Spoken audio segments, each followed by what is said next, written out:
Welcome back दोस्तों। हम आ गए हैं एक और नए वीडियो के साथ में। आज हमारे साथ है बनिया, आपको तो पता ही है हम आए हैं। पर हमारे साथ एक और कलाकार आ गए हैं, हमारे अंग्रेजी भाई साहब जो पुतिन बन गए हैं, क्योंकि समय की मांग ऐसी है कि अब क्या बताएं। मतलब समय समय की बातें हैं, अब समय पुतिन मांग रहा है तो पुतिन को ले रहे हैं। तो बिना किसी देरी करे आज हम बात कर रहे हैं ट्रम्प बाबू के दिमाग में क्या चल रहा है। हम जो सुन रहे हैं नील फर्गसन और इन लोगों को, वो लोग काफी परेशान है। वो कंजर्वेटिव थिंकर्स हैं, बट वो भी परेशान है कि ट्रम्प बाबू कर क्या रहे हैं। जेडी वांस ने तो नील फर्गसन को बोल दिया है तुम ग्लोबलिस्ट हो। अरे भगवान हरिराम, जो भी है। पर अब आप बताएंगे कि क्या रैशनल है ट्रम्प भाई साहब का। थोड़ा सा पांच पांच मिनट भी नहीं, 3 मिनट लेंगे स्टार्टिंग का, उसके बाद फिर पुतिन भाई साहब अपना प्लान बताएंगे, एजेंडा उनका क्या है। कुछ इंपॉर्टेंट डेटा है भाई साहब, आपको दिख रहा है ना। मतलब ऐसा पोपट नहीं हो जाना चाहिए हमारा एकदम, मतलब हाँ बस ठीक है। तो बेसिकली यहाँ पे आप जैसे देख सकते हैं कि जो बिलियंस में है ये सब, ठीक है, ये आप बात को ध्यान रखिएगा, ये सब सब बिलियंस में है। तो अगर आप देखेंगे जो रेड लाइन है वो है इंटरेस्ट। कोई भी देश जो होता है, ये हम नहीं बोल रहे हैं, नील फर्गसन और बड़े बड़े वहाँ के दिग्गज नेता और जो थिंकर्स जिसको बोलते हैं वो बोल रहे हैं। कोई भी देश है जिसका like defence spending interest spending से कम हो जाता है, वो देश डिक्लाइन में चला जाता है। पर एक और इंटरेस्टिंग थॉट जो है, जो अभी रिसेंटली मेरे को सुनने में आया है, जो लोग कह रहे हैं सिर्फ डिफेंस स्पेंडिंग के साथ कंपैरिजन नहीं होना चाहिए। हमें लोगों को आपका क्या नाम है, सोशल सिक्योरिटी जो है, जो बेसिकली आपको फ्री में सरकार पैसे दे रही है सस्टेनेंस के लिए, उसके साथ आपका कंपैरिजन होना चाहिए इंटरेस्ट स्पेंडिंग का। तो चलिए वो भी कर लेते हैं। अब अगर वो देखेंगे तो उस लाइन की जो ग्रीन लाइन है, आप देख सकते हैं, जो ग्रीन लाइन है वो सोशल सिक्योरिटी का है। और हेल्थ को या टेक्निकली सोशल सिक्योरिटी में गिन सकते हैं, और दोनों को मिला दें अगर, तो ये लाइन बहुत ऊंचा चला जाएगा। बट अभी फॉर सिंप्लिसिटी से हम ये देख रहे हैं कि अमेरिका ने अपना डिफेंस स्पेंडिंग को तो कहीं का पीछे छोड़ दिया है 2023 में। पर सोशल सिक्योरिटी भी बहुत दूर नहीं है, लाइक होता ना, मतलब अब आ ही जाएगा वाला चीज है। तो इससे हमें क्या पता चल रहा है कि अमेरिका बहुत सारी चीजों पे खर्चा कर रहा है। देखिए यहाँ पे क्लियरली 2023 में एक ब्रेकआउट हो चुका है, और यहाँ पे आप देख सकते हैं कि डिफेंस स्पेंडिंग को पीछे छोड़ के इंटरेस्ट पेमेंट ज्यादा हो गया। कुछ स्निपेट्स जो है हमारे अय्यर भाई साहब हैं, अभिजीत अय्यर मित्रा, उनके टाइमलाइन से हम उठा लेते हैं। लाइक जैसे यहाँ पे ज़ेलेंस्की भाई साहब बोल रहे हैं कि वो डबल डाउन करेंगे। पता नहीं इन्हें क्या लग रहा है, कौन है ये, तो क्या समझ में आ रहा है कि पता नहीं बहुत इंपॉर्टेंट है ये शायद, पता नहीं, ठीक है, आदमी का डिल्यूजन होता है। अगर उसके बाद आप देखेंगे तो भाई साहब को बोला गया कि आप क्या पहन के आए हैं, तो भाई साहब अपने कॉस्ट्यूम में आ गए हैं। तो मतलब बढ़िया सिस्टम है अगर आप देखेंगे। तो ये मीम बहुत फेमस चल रहा है। ओबामा ने पैसे दिए, बाइडेन ने पैसे दिए, ट्रंप ने गोली मार दी। फुल पावर ट्रंप भाई साहब, बिन जस्ट ट्रंप भाई साहब। अगर आप शक्ल देखेंगे तो शक्ल से दिख रहा था कि क्या हालत हुई है कल। वीडियो प्ले नहीं करेंगे, कॉपीराइट शॉपीराइट आ जाएगा, डर लगता है हमें। बट जैसे यहाँ पे देख सकते हैं कि मुंह उतरा हुआ था, बिच भी बोल दिया गया है। मतलब आई डोंट थिंक सब बोलना चाहिए, बट मैं तो बस टाइमलाइन दिखा रहा हूँ भाई साहब का। उसके बाद में अगर आप इंपॉर्टेंट चीज तो देखेंगे कि ये तो फनी चीजें हो गई है। हम आगे बढ़ेंगे लाइफ में, ये सब चीजें नहीं देखेंगे। भाई साहब ये तो हमने कॉन्टेक्स्ट सेटिंग कर दी है कि देखिए डिफेंस स्पेंडिंग तो हम ऑलरेडी पार कर चुके हैं अमेरिका में, उनके पास पैसे हैं नहीं।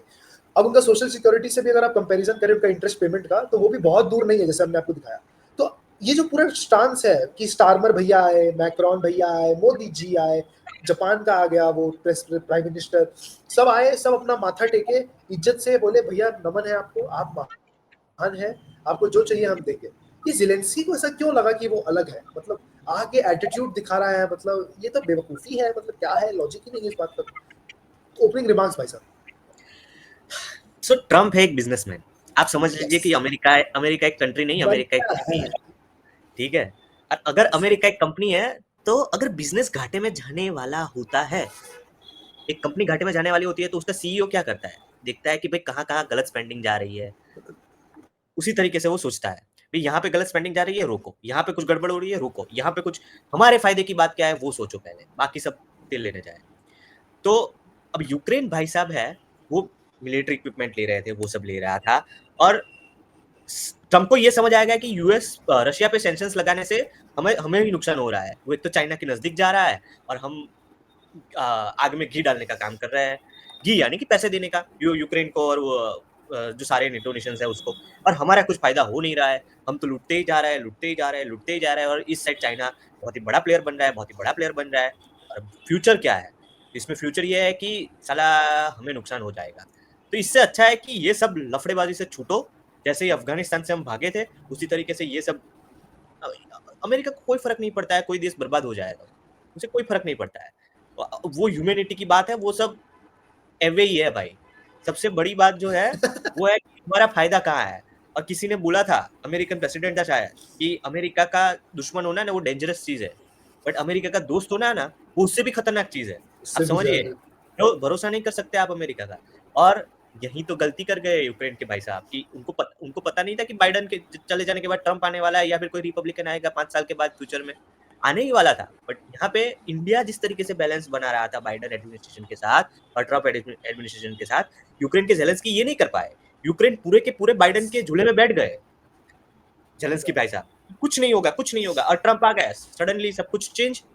ट्रंप ने पुतिन के बारे में भी सोचा। और आपको समझना होगा यूक्रेन और रशिया की हिस्ट्री क्या है। आपको ये समझना होगा कि जो जो यूक्रेन वाला पार्ट है उसको पुतिन सिर्फ बफर जोन बनाना चाहता है नाटो में। और ये शुरू कहाँ से हुआ था, क्योंकि यूक्रेन को नाटो में ज्वाइन होना था और यहाँ पे जो नाटो कंट्रीज थी वो इस बात पे एग्री कर रही थी, और यूक्रेन और रशिया को ये बात खतरे से खाली नहीं लग रही थी। और इसी के रीजन है कि ये युद्ध की शुरुआत हुई और युद्ध खिंचता रहा। और ट्रंप ये समझ गया है, और इसलिए ट्रंप को ये फालतू की हमें चाहिए नहीं। हमें सिर्फ करना है अपना बिजनेस, हमें सिर्फ अपना धंधा करना है, और हम अपना धंधा करेंगे। और वो गुजराती से मिलके आया है 2 दिन पहले, उसको धंधे की बात समझ नहीं आएगी क्या? काफी सही बात बोली भाई साहब ने। एक और इम्पोर्टेंट चीज मैं यहाँ बताना चाहूंगा कि जो मिन्स्क अग्रीमेंट था उसके हिसाब से ये होना चाहिए था कि नेटो एक्सपेंशन नहीं होना था, पर वो चीज को ऑलरेडी नलिफाई कर दिया गया है। क्योंकि नेटो, अगर आप समझिए ना, नेटो बेसिकली एक थिंक टैंक की तरह है, ठीक है। अगर आप पीस ले आएंगे तो फिर थिंक टैंक पैसे किस चीज से कमाएगा? तो वैसे ही एक नेटो है, उसका पूरा एग्जिस्टेंस ही रशिया के ऊपर था भाई। तो अगर एक्सपैंड नहीं करेगा नेटो को, तो नेटो का एग्जिस्टेंस ही खत्म हो जाता है। तो ये सब चीजों की ऑर्गेनाइजेशन चलती है इस बेसिस के ऊपर। दो चीजें मैं दिखाना चाहूंगा, दो चीजें मैं यहाँ पे बताना चाहूंगा स्क्रीन शेयर करके। एक तो आप ये मैप को देखिएगा, ये मैप आपको प्रिटी मच समअप कर देगा कि कहाँ पे हम हैं एट दिस मोमेंट। अगर आप देखेंगे रशिया और नेटो का जो सामने सामने का सिस्टम है, उसमें सिर्फ बेलारूस और यूक्रेन बचा है। सब कुछ को निकल चुका है, मोस्टली सब कुछ को निकल चुका है। इफ आई नॉट रॉन्ग, ये शायद जॉर्जिया है, ये वाला जो देश है शायद, या कुछ ऐसा है। If I not wrong, I am sure नहीं है, बट मेरे हिसाब से ये है। तो अगर आप रशिया के पॉइंट ऑफ व्यू से देखेंगे, आपको थोड़ा सा टेंशन नहीं होगा क्या? अरे भाई, सब तो बॉर्डर पे आ गए हैं आपके, आप ये वाला पार्ट ले चुके हैं यूक्रेन का। आप तो चाहेंगे ना यूक्रेन को अपने अंदर में दबोच ले, ताकि ये एक बफर जोन बन जाए। क्योंकि आप समझिए, जैसे पाकिस्तान बोलता है स्ट्रेटेजिक डेप्थ अफगानिस्तान के सामने, कि भाई स्ट्रेटेजिक डेप्थ है, वो फ्लैटलैंड है भाई। वो रशिया के सामने वो फ्लैटलैंड है। उनको डर लगता है कि ये नाजी वाला सिस्टम हो जाएगा, जो जैसे जर्मनी और हिटलर लेके आया था। तो उनके लिए उनका नेशनल सिक्योरिटी प्रेरोगेटिव्स है, ये सब चीजें। अब सही है गलत है वो तो देखिए, वो सब मायने नहीं रखता है। पॉइंट ये है कि क्या डर लग रहा है उनको। दूसरा चीज जो मेरे को लगता है उससे भी ज्यादा इंपॉर्टेंट है, वो है क्रिंक वाला जो सिस्टम है, जो बेसिकली हो गया Iran, Russia, China, north Korea. अगर आप अमेरिका है, ठीक है, आप अमेरिका है, आपके दिमाग में एकदम क्लियर हो रखा है कि आपको इसको वीक करना है। आप किसको हटाएंगे? चाइना आपका एनिमी है, ईरान को आप हटाएंगे क्योंकि ईरान ईरान क्या है? हाथ का मैल है अमेरिका के लिए, कुछ है क्या Iran? North Korea is cutie buddies, but उससे ज्यादा कुछ नहीं है। Russia is a stake holder भैया। वो one of the founding members है। अगर हम भूल रहे नहीं हो, तो वर्ल्ड वॉर 2 में रशिया और अमेरिका साथ में लड़े हैं हिटलर के। They have shared history. ये हम लोग को नहीं भूलना चाहिए। रशियंस भी आर डिसेंडेंट्स ऑफ यूरोपियंस। वो जो आजकल का रशिया जो अभी रूल कर रहा है रशिया में, जैसे पुतिन और है, ये सब यूरोपियंस ही हैं एक तरीके से। तो मेरा कहने का क्या मतलब है ना, ये जो पूरा सिस्टम है, आपको अगर लड़ना है चाइना से, आपको आर को हटाना होगा। आप जैसे आर को हटाते हैं क्रिक वाले फॉर्मूला से, एकदम से ये फॉर्मूला भस्म हो जाता है। उसका रीजन क्या है? ईरान के बस का बात है नहीं कुछ भी खुद से करना। नॉर्थ कोरिया तो छोड़ दीजिए आप। तो अगर रशिया को आप हटा दें, जो मेजर रिसोर्सेज है, क्रिटिकल मिनरल्स है उनके पास में, कि गेम एकदम से ओपन अप हो जाए। तो मैं एक्चुअली ट्रम्प के साथ में हूँ। ट्रम्प क्या कर रहा है? ट्रम्प 220 IQ खेल रहा है, आगे की लड़ाई देख रहा है वो। ये लड़ाई तो खत्म होनी ही है, आज हो या कल हो, पर वो कल चाइना की लड़ाई के लिए तैयार हो रहा है। क्योंकि अगर रशिया और चाइना के अंदर घुसता चला जाता है, जस्ट बिकॉज की बेवकूफी है यूरोपियन यूनियन की, कि भाई हमको रशिया से बात नहीं करनी है, हमें ये नहीं करना है, वो नहीं करना है, तो इससे बड़ी बेवकूफी कुछ नहीं हो सकती है। एंड आई थिंक ये ट्रम्प का एक बहुत ही स्मार्ट डिसीजन है कि भाई एक काम करो, तुम ना उसको पुतिन को साइड कर लो। पुतिन को बोलो भाई हम तुम बड़ी बड़ी है, तुम्हारे को हमसे कोई लड़ाई नहीं है, हमको तुमसे कोई लड़ाई नहीं है, और हमारा चाइना दुश्मन है। अगर हम भूल रहे नहीं हो, तो रशिया का भी चाइना के साथ बॉर्डर डिस्प्यूट है। अभी करेक्ट। जरूरत इतना हो रखा है कि बस बात क्या अभी वो है कि सारे पाप धो दिए हैं, कि अभी सब ठीक है, अभी हमारा दोस्ती चारी है, भाईचारा हो रखा है। पर इसका मतलब ये नहीं हम लोग कुछ भी भूल गए हैं। यही मैं बताना चाहता हूँ कि Russia has problems with China. Trump उस पर प्ले कर रहा है। ट्रम्प दिखा रहा है पुतिन को, बड़ी हम दोस्त है तुम्हारे, हम दुश्मन नहीं है। और यही रीजन था वो वोट करने का। यूएन सिक्योरिटी काउंसिल में यूएस रशिया के साथ वोट किया। उसका रीजन क्या है? ये शो ऑफ स्ट्रेंथ है कि भाई हम तुम्हारे साथ खड़े हैं। तुम चाहते हो ना हम तुम्हें दिखाएं तुम्हारे साथ खड़े, तुम्हारे साथ खड़े। भाई साहब आपकी क्या राय है इसके? एकदम क्रिंक के ऊपर बिल्कुल सही। बताइए, फिर आपकी दूसरे पर आएगी। क्या? क्रिंक के ऊपर क्या राय है आपकी, वो जो क्रिंक वाला सिचुएशन है, और बाकी आप जो बोलना चाहते सिचुएशन है एकदम मेरी परफेक्ट राय है कि जो ट्रम्प भाई साहब है वो क्यों रशिया को अपने अंदर मिला के इसको वीक करना चाहते हैं चाइना को। अब ये देखिए कि यहाँ पे दो चीजें मैंने डाली है, जो मैं भाई साहब को बोलूंगा कि वो लिंक दोनों ओपन करें। यस यस यस यस जो पहली लिंक है यस वो ये कह रही है कि भाई रशिया है, वो रशिया जो क्रिटिकल मिनरल्स है और एनर्जी है उसके लिए रशिया ओपन है इकोनॉमिक कोऑपरेशन विथ यूएसए। अब आपको ये बात समझ नहीं होगी कि जो ट्रम्प इतना एक स्टेप आगे चल रहा है तो पुतिन भाई साहब भी एक स्टेप आगे चलना चाहते हैं यूएस की ओर। और ये जो इकोनॉमिक कोऑपरेशन अल्टीमेटली रशिया को ये जो यूक्रेन वाला जो हुआ है उसमें मिनरल्स की बात करनी थी। ट्रम्प ने क्या बोला कि हमने आपको इतने पैसे दिए, अब हमें मिनरल्स दो तुम यूक्रेन से। तो रशिया ने क्या बोला है कि हम ओपन है मिनरल्स और एनर्जी के लिए, हम इकोनॉमिक कॉपरेशन करने के लिए रेडी है। और ये देख के चाइना जलने वाला है, बहुत ही अच्छा जलने वाला है, क्योंकि एक मेजर प्लेयर है रशिया, वो निकल रहा है चाइना के हाथ से। और चाइना ने मजबूर कर दिया, यूएसए के सेंसस ने मजबूर कर दिया था रशिया को चाइना के साथ चाइना के साथ एंगेज करने को। बट अब क्या हो रहा है कि रशिया भी थोड़ा सॉफ्ट हो रहा है यूएस की, और चाइना भी थोड़ा सॉफ्ट हो रहा है। अरे यूएस भी सॉफ्ट हो रहा है, रशिया भी सॉफ्ट हो रहा है। और सेकंड, ट्रम्प ने ये बोला है कि भाई हम चाहते हैं कि G8 में रशिया वापस आ जाए। ये भी एक पत्ता फेंका गया है, कार्ड्स फेंका गया है ट्रम्प की ओर से। अगर ये हो गया तो आप सोचने वाली बात होगी कि कितनी अच्छी बात होगी कि भाई रशिया और चाइना एक दूसरे के दुश्मन बन जाएंगे। Not in the sense of दुश्मन, बट एक दूसरे को फिर से ट्रस्ट नहीं कर पाएंगे, और यूएस और रशिया एक दूसरे के ट्रस्ट की ओर बढ़ेंगे। तो ये चीज जरूरी था, क्योंकि अब तक क्या हो रहा था कि वन साइडेड दो रशिया और चाइना एक दूसरे के पल्ले में आ गए थे और सामने यूएस था। अब बैलेंस ऑफ पावर हो रहा है, it's called balance of power in geopolitics. US एकदम बैलेंस ऑफ पावर करने की ट्राई कर रहा है, और ये सही चीज है। ये मेरा पॉइंट ऑफ व्यू है। That's a very good point. और दूसरा चीज क्या है ना, बेसिक कॉमन सेंस है ये। अगर आप देखिए, अगर आपको लड़ना है एक बड़े एनिमी से आपके, ठीक है, तो आप उसके सबसे करीबी जो दोस्त है जिसको वो दबा के रखा है, आप पहले उसको आजाद करेंगे ना। वरना अगर आप उसको आजाद नहीं करेंगे तो फिर आपको दोनों से लड़ना होगा। अगर आप रशिया को साइड कर देते हैं पूरे इक्वेशन के अंदर में से, तो आपको सिर्फ एक ईरान से लड़ना है जिसके पास खुद के पास कुछ नहीं है भाई। उसको तो इजराइल अपने आप समझ लेगा। वहां पे उसको नॉर्थ कोरिया कितना लड़ लेगा बाबू बिना रशिया। और रशिया अगर हट जाएगा, नॉर्थ कोरिया भी 2 मिनट में हट जाएगा। ये चीज चाइना को भी पता है। तो मेरा कहने का मतलब क्या, अगर आपको चाइना को एक्चुअली आइसोलेट करना है, अगर आपको चाइना को सच्ची में स्ट्रेस देना है कि भाई तुम्हारे साथ भी बहुत कुछ हो सकता है, तुम भी कोई सेफ नहीं हो, तो तुमको यहाँ पे रशिया को इक्वेशन से साइड करना। I think that is a grand strategy move, and I think यही चीज है जो डिसाइसिव विक्ट्री होगा। यहाँ पे फालतू लाइक होता ना इमोशनल होके कि होता ना कि नहीं नहीं हमारा तो लाइक अरसों का रिश्ता है इनके साथ में, यूरोपियंस के साथ, हम कैसे इनको छोड़ सकते हैं। भाई ये सब फालतू बातें हैं। ये हम लोग को समझना होगा कि आजकल का जो टाइम है, आपको दिमाग से सोचना, अगर आपको जीतना है, अगर आपको सच्ची में जीतना है, तो आपको लॉन्ग टर्म गेम खेलना होगा। ये सब शॉर्ट टर्म थिंकिंग से नहीं चलेगा। एक बहुत इंपॉर्टेंट स्निपेट में दिखाना चाहूंगा। यूरोपियंस बोलते तो हैं उनको रशिया से कुछ नहीं चाहिए, कुछ नहीं चाहिए, पर सब कुछ ले रहे हैं वो, रशिया से नहीं ले रहे हैं। किर्गिस्तान, कजाकिस्तान, अगर आप यहाँ पे देखेंगे 2022 से लाइक होता ना, ये सब आपका इम्पोर्ट्स है, ठीक है। आप इम्पोर्ट्स का क्वांटिटी देखिए कितना बढ़ गया है। कहाँ थे 2022 के पहले और कहाँ पहुंच गए। इससे क्या शो हो रहा है कि होता ना $80 बिलियन का ट्रेड हो रहा है, 60 बिलियन का ट्रेड हो रहा है। ऐसा क्या हो रहा है कजाकिस्तान से? क्या ले रहे हैं आप रशिया से ही ले रहे हैं ना, घुमा फिरा के। आप बोल दीजिए नहीं नहीं नहीं हम तो कजाकिस्तान से ले रहे हैं। कजाकिस्तान के जितना सेटअप है, तो अगर था सेटअप तो 2020, 21, 22 में क्यों नहीं था? अचानक से यूक्रेन वॉर के बाद ही क्यों बढ़ गया भाई?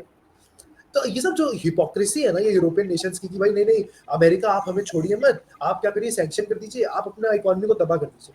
दूसरा बात, अगर ट्रम्प सीरियस है और ट्रम्प बार बार ये चीज बोलते रहते हैं कि उनको इंटरनल इकोनॉमी बनाना है, भाई उनको रॉ मटेरियल चाहिए भैया। खुद के जो खदान है उसको खोदने में 10 साल लग जाएंगे। तुरंत सप्लाई चाहिए तो वो रशिया से आएगा, यूक्रेन से आएगा, या कोई और देश से लेना होगा, कॉन्गो से या कहीं और से, अफ्रीका से। तो अफ्रीका भैया अगर आपके पास रशिया है, आपको यूक्रेन, अगर यूक्रेन, चलो ठीक है, यूक्रेन में किस बेसिस पे बोल रहे हैं कि उनके पास बहुत कुछ है? सोवियत लोगों ने मैप आउट किया था कि बहुत कुछ है वहां पे, जब वो सोवियत का पार्ट था। कोई देखने नहीं यहाँ पे क्या है क्या नहीं है। तो इससे अच्छा ट्रम्प क्या बोलेगा रशिया को, भाई सुनो ना, तुम जाओ, तुम्हारा इक्विपमेंट पास पड़ता है, तुम खोदो, तुम हमको बेचो। तुमको ट्रेड ही तो करना है ना मेरे साथ, तुम ट्रेड करो ना, यूक्रेन में जाके ट्रेड करो, यूक्रेन में इलेक्शन करवाओ, देखो कौन जीतता है, तुम उसका सेटिंग बनाओ, करो ट्रेड मेरे साथ में। मेरा कहने का बहुत सिंपल मतलब है, अगर आप लॉजिकल दिमाग लगाएं, अगर आप एक मैन्युफैक्चरर है, आपको सबके साथ अच्छा रिलेशन रखना है। अब अमेरिका मैन्युफैक्चरर होना चाह रहा है, मैं नहीं बोल रहा अभी है वो, और वो होना चाहता है।